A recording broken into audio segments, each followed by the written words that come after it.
పాపాల నుండి మిమ్మల్ని రక్షించునుగాక, అది జరుగునుగాక. ఆమె చెప్పండి హల్లెలూయా, హల్లెలూయా. ఒకటి పిల్లరా, యేసయ్య భూలోకంలో ఎందుకు పుట్టాడంటే పాపములో నుండి మనలను రక్షించేదానికి పుట్టాడు. ఏందయ్యా?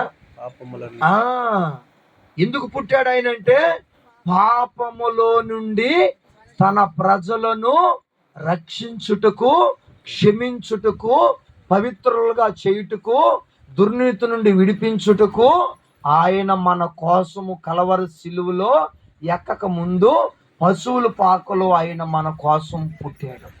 అమ్మలారా, నీ పాపం కోళ్ళు రక్తం ద్వారా పాపం బాదు. నీ పాపం 10 మందికి అన్నం పెడితే బాదు.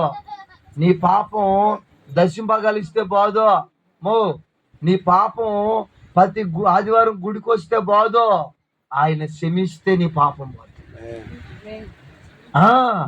ఆయన క్షమిస్తే నీ పాపం పోతుంది. యేసయ్య ఏమన్నాడు ఇక్కడ?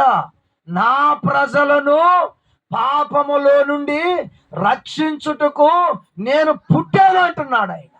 అందుకని రాత్రి ఈ ఆల్ నైట్ ప్రేయర్కి, ఈ ఉపవాస ప్రార్థనకి చేరి వచ్చిన మనం అందరం ఏం చేయాలో తెలుసా?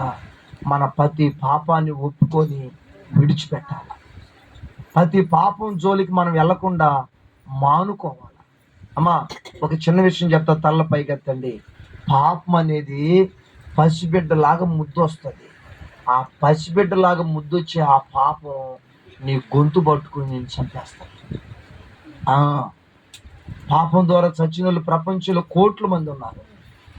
పాపంలో పొల్లాడి చచ్చిపోయి నరకంలో కాలుతున్న వాళ్ళు కూడా ఉన్నారు.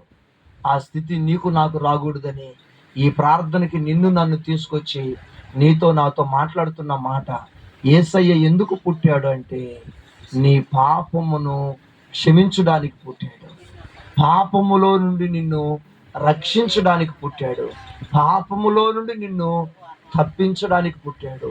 పాపములో నుండి నిన్ను విడిపించడానికి పుట్టాడు. ఒకటి. రెండో మాట కూడా చెప్తాను.